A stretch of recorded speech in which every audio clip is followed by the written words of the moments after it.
Hi guys, what's up? Gusto na po lahat dyan. Dito naman tayo sa routine natin ng gym. Wala tayong pasok ngayon pero kailangan natin mag-gym kahit pa paano.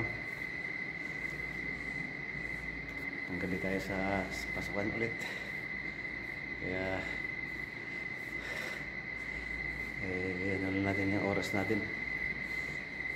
Kayang lumiskarte paano tayo makapag-exercise.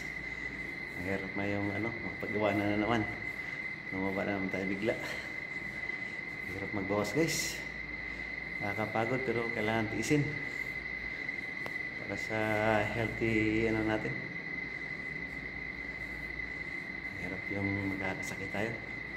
Lagi lang tayong kumakain ng yung mga kolesterol. Kailangan din natin tanggalin yung mga matika sa katawan. Okay guys, thanks for watching. Abangan nyo yung mga ibang videos ko sa pag-gym ko. Salamat guys. God bless you all. Bye bye.